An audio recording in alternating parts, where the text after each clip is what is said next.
Incheon International Airport, Gate 47, 6 months from now. Abena Asante stood alone at the window with a boarding pass crushed in one fist, watching a plane she hadn't decided whether to board. She had once believed the worst mistake of her life was the day a powerful family mistook her for a stranger's bride. She was wrong. The worst mistake was almost getting on this flight without ever learning the truth about the man she'd fallen in love with, and whether he'd been honest with her from the very beginning. Welcome to Story Nest Tales. If you're new here, kindly like, subscribe, and comment. Now stay with us, because to understand how she got to that gate, we have to go back 4 months, to the day everything started with a mistake nobody could take back. Abena had negotiated deals worth more money than most people would see in 10 lifetimes, and she had never once lost her composure in a boardroom. So when the elevator doors of Han Ji-hoon Group's headquarters opened onto a hallway lined with silk screens instead of glass conference walls, she assumed she'd stepped out on the wrong floor. She checked her phone. 32nd floor. Legal division. Correct. She straightened her blazer, gripped the folio holding a contract worth $2.3 billion, and walked forward anyway. Because Abena Asante did not turn back from her room, she hadn't yet understood. She did not expect the doors at the end of the hallway to open onto a traditional reception hall filled with more than 30 people in formal hanbok, all turning to look at her at once, as though they'd been waiting for this exact moment their whole lives. She did not expect the oldest woman in the room to rise, take both her hands, and say, in warm, accented English, "Welcome, my dear. We've been waiting to meet the woman who may become our grandson's wife." For 3 full seconds, Abena said nothing. Somewhere behind her, a phone camera clicked. Somewhere at the back of the hall, a tall man in a charcoal suit went pale, realizing 1 second too late exactly what his family had just done. His name was Han Ji-hoon, and right now he was simply watching his future unravel in front of 30 relatives and one extremely unimpressed international attorney. "I think," Abena said carefully, "there has been a very serious misunderstanding." Attorney Kong Min-jae, the family's legal advisor, shoved through the crowd with the panic of a man watching his career combust. "Ms. Asante, please, forgive me. 2 appointments today, similar names. I mixed the files." "You mixed up a business contract with an arranged marriage meeting?" Abena said, and though her voice stayed level, the words landed like a verdict. Nobody answered, which was, in its own way, an answer. She bowed, precisely and correctly. "I'm honored by your hospitality, but I flew 14 hours to review a joint venture agreement, not to audition as anyone's bride. I'll see myself out." She turned and walked the full length of the hall without looking back, though she felt 30 pairs of eyes following her the entire way. She made it to the parking level before a voice stopped her. "Ms. Asante, please wait." It was him, jacket unbuttoned, breathing hard, clearly having taken the stairs rather than wait for an elevator. "I'm Han Ji-hoon. I am deeply, deeply sorry for what just happened in there. You could have said something while it was happening." "I know." He didn't flinch from it. "I froze. I've spent my whole life being told who I'm supposed to marry, and for one horrible second I just stood there, watching it happen to you instead of to me for once. That's not an excuse. It's just the truth." She studied him the way she studied opposing counsel, waiting for the escape hatch. She didn't find one. "I don't need an apology from a man who's about to go back upstairs and let his family arrange his next meeting anyway. Then let me prove I won't." The words came fast, like they'd been waiting behind his teeth. "Have dinner with me, not as compensation. Just 2 people clearing the air over a meal neither of our families chose." "1 dinner," she said. "And if you mention marriage even once, I will finish that contract from my hotel room and fly home early." For the first time since she'd walked into that hall, he smiled, and it reached his eyes in a way that made her regret, just slightly, how firm she'd been. The restaurant he chose surprised her. No private room, no security detail, just a small place near Yuljiro with steam-fogged windows and a menu handwritten on butcher paper. By the second course, the conversation stopped circling the wound and touched something real. "Why law?" he asked. "It seems like a strange choice for someone with your directness. Most people who speak the way you speak end up in courtrooms, arguing, not writing clauses in silence. Because contracts are the one place where everyone has to say exactly what they mean before anything happens. No assumptions. No unspoken expectations dressed up as tradition. She paused. Which is the opposite of what happened to me this morning. That's fair. In my family, nothing is ever actually said. Expectations are simply assumed into existence, and you're meant to have agreed to them the moment you were born into this name. And you've never pushed back? I'm pushing back right now, he said quietly. By sitting in a noodle shop with the one woman in Seoul who has absolutely no interest in becoming my wife. She laughed, surprised out of her, and he went still for a second, like a man hearing a song he hadn't realized he'd missed. By dessert, he told her something he'd never told anyone outside his family. I've spent years in rooms exactly like the one you walked into this morning. Meetings, dinners, introductions, everyone built around what my name is worth, not who I actually am. You're the first person I've met in longer than I can remember who looked at me and saw a stranger, not a fortune. That's because you are a stranger, she said. I don't know your name's history. I only know you ran down 4 flights of stairs to apologize to someone you'd never met, which tells me more about you than 30 relatives ever could. And what do you see when you look at me now? He asked, quieter than before. She considered it longer than she meant to. A man who spent his whole life being told his worth was decided at birth, still figuring out how to prove them wrong. That's dangerously close to a compliment, counselor. Don't get used to it, she said. But she was smiling when she said it. That dinner should have been the end of it. It was not. Weeks slid by disguised as ordinary ones. Business meetings ran long and turned into coffee. Coffee turned into walks along the Cheonggyecheon stream that neither of them planned and both of them showed up for anyway. Then, 2 nights before the story reaches its breaking point, walking Abena home through a sudden downpour, Ji-hoon handed her his jacket without thinking. You'll ruin your suit, she protested, even as she pulled it around her shoulders. I have 40 other suits. I don't have 40 other people who make me forget I'm supposed to be somewhere important right now.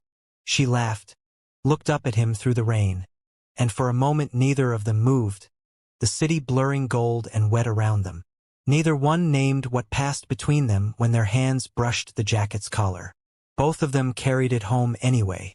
It was his sister, Seo-yoon, who said it out loud first. You've seen her 9 times this month, Appa. That's not a business relationship. That's a courtship with extra steps. It's a friendship, Ji-hoon said, too fast for either of them to believe it. The friendship, if that's what it still was, kept teaching them things neither had expected to learn. One Saturday, Ji-hoon showed up at her hotel with ingredients for bibimbap and a printed recipe. He clearly hadn't tested himself, insisting he could cook. He could not. Abena watched him scorch rice to the bottom of a borrowed pot with the same solemn focus he probably brought to billion-dollar negotiations, and laughed until her sides ached. In my defense, he said, surveying the wreckage. No one has ever burned water in front of you before. You've set a new record, she said, and took over the stove herself, teaching him instead how her mother made jollof back home. The patience it took, the way you never rushed the base, the argument every Ghanaian family has about whose recipe was correct. He listened like it mattered, asked questions that weren't performative, and when the dish finally came together he ate 2 full plates and asked for the recipe written down properly, in English and in Korean both. Why both? She asked. So I don't forget either version of tonight, he said, and didn't explain further and didn't need to. He would come to wish, very soon, that everything between them had stayed exactly that simple. The trouble arrived wearing an elegant smile and carrying a folder Abena never asked to see. Her name was Yoon Era, the very woman originally invited to that first arranged meeting, and she cornered Abena near the elevator bank with the patience of someone who'd been waiting for the right moment to strike.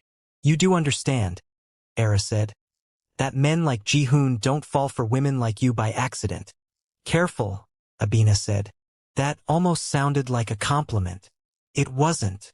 Era's smile sharpened, the pleasantness draining out of it entirely. Ask your attorney Kong how your name ended up on Hanseong's introduction list 4 months before you ever set foot in this building. Ask him why, out of every senior attorney at your firm, You specifically were the one flagged for that meeting, long before any joint venture existed to justify it.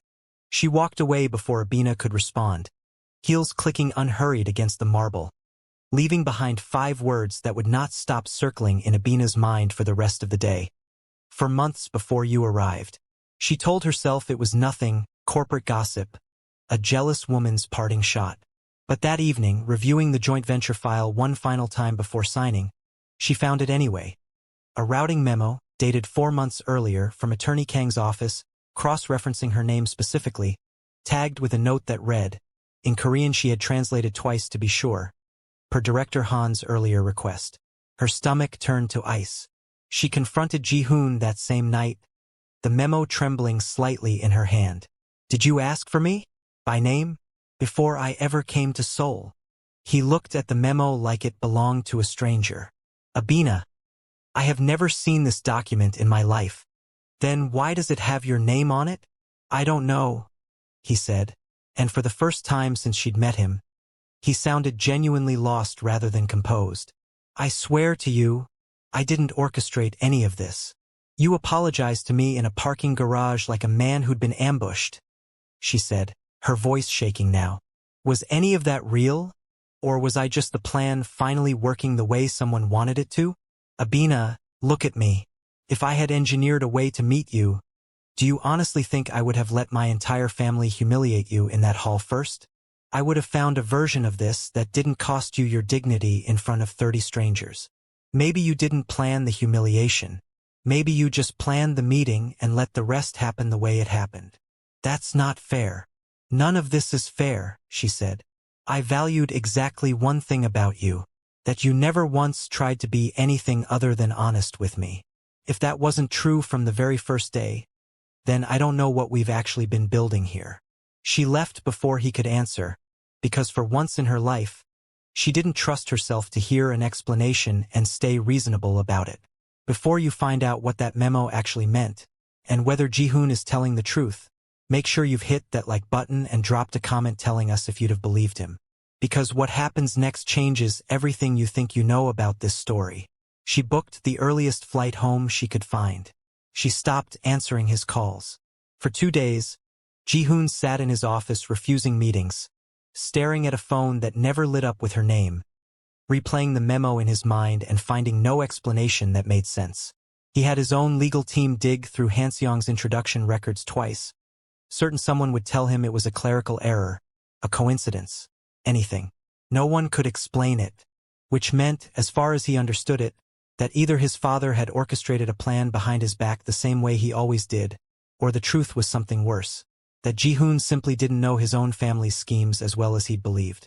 What he didn't know was that attorney Kang Min-jae had spent those same 2 days unable to sleep, unable to eat, watching Ji-hoon fall apart over a woman he swore he hadn't manipulated. So on the morning of her flight, Kang finally told Ji-hoon the truth he'd been too ashamed to admit. There was a conference in Singapore 6 months before any of this, Kang said, unable to look Ji-hoon in the eye. An international arbitration panel.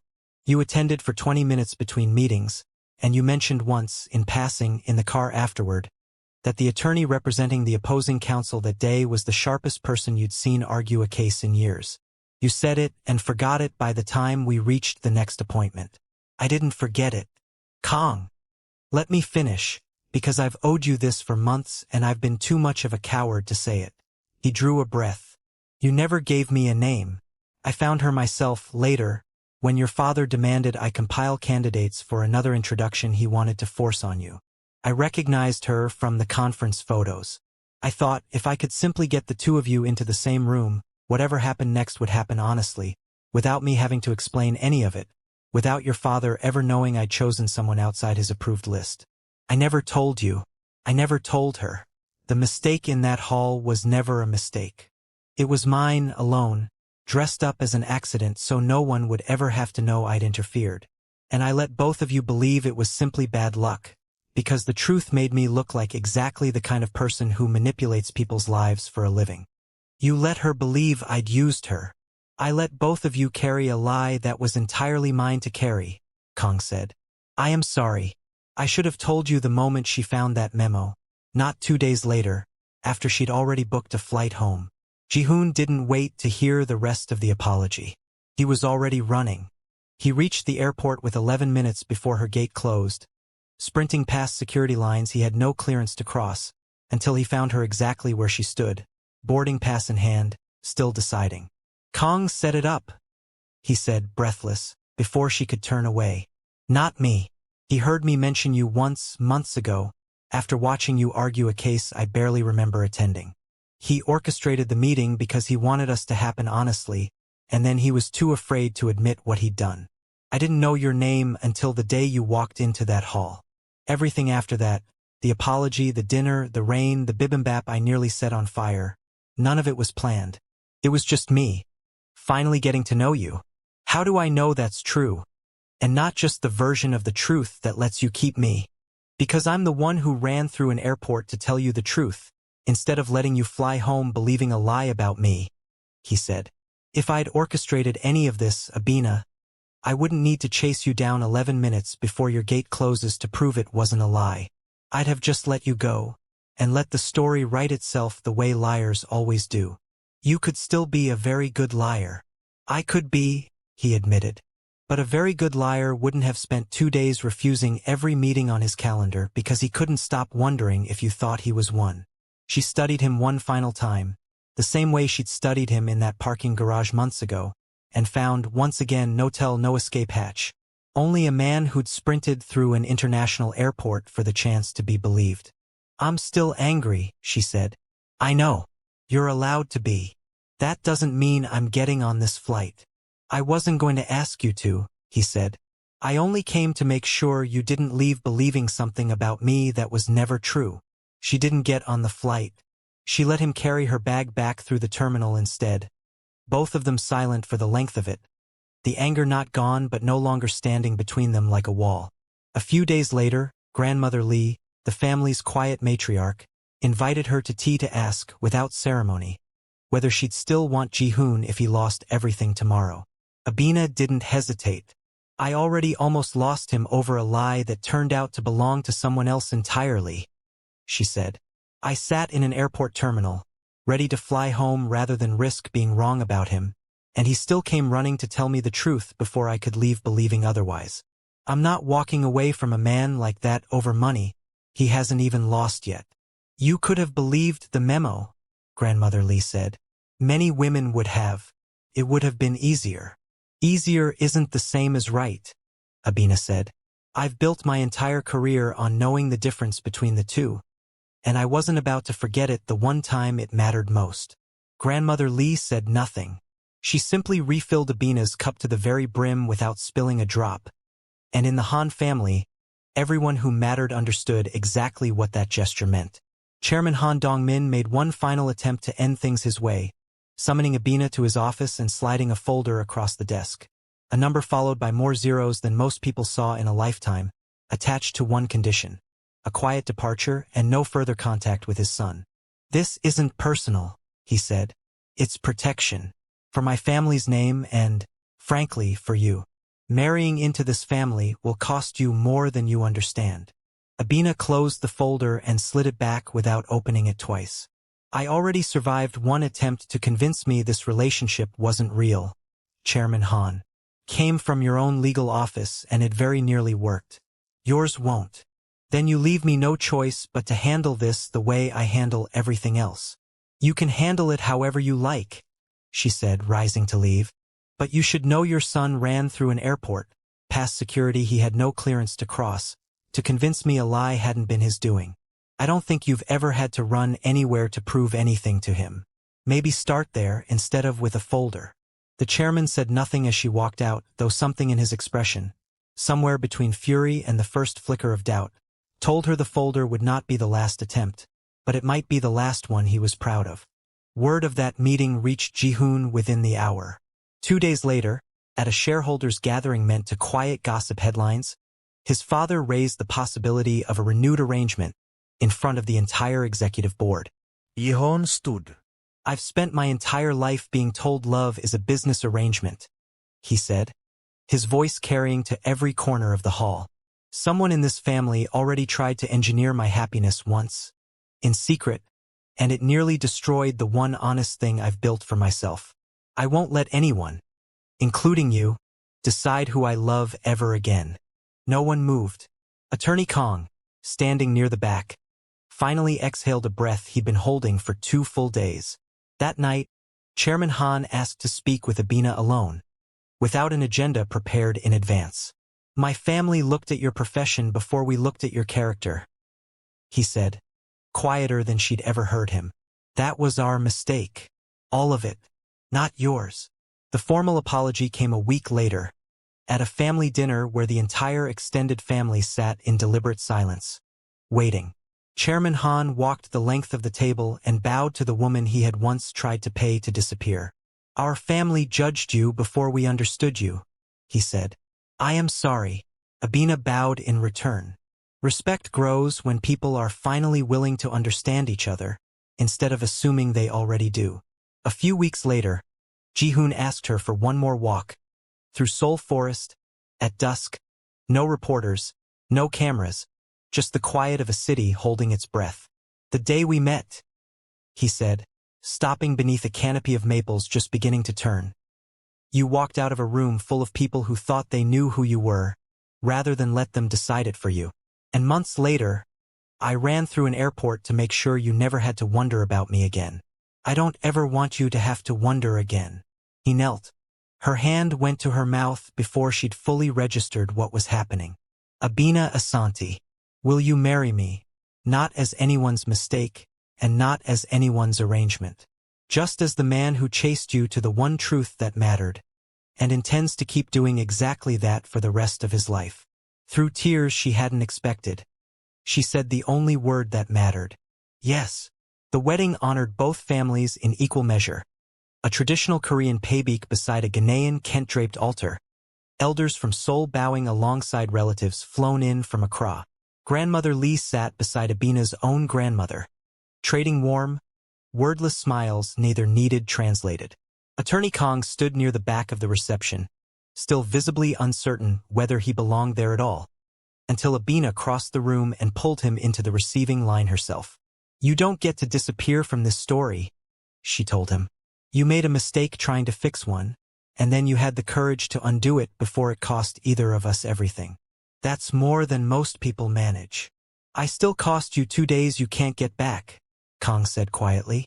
"You gave us 4 months we wouldn't have had otherwise," she said.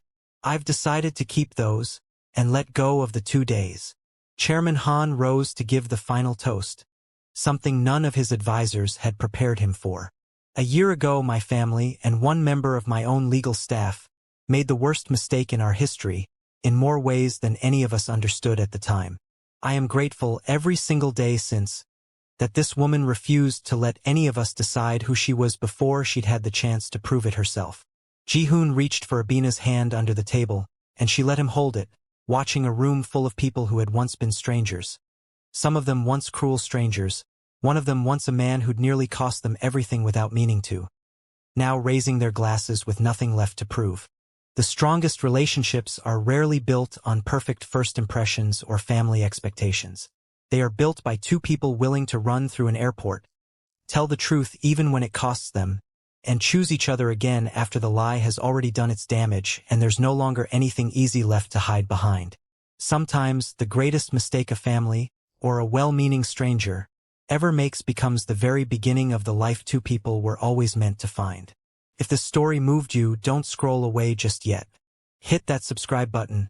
Drop a comment telling us whether you'd have believed Ji-hoon at that gate or gotten on the plane anyway. And share this with someone who still believes real love is worth chasing through an airport for, past security lines and closed doors and every reasonable excuse to give up first. Story Nest Tales will be right here waiting to see you again in the very next story.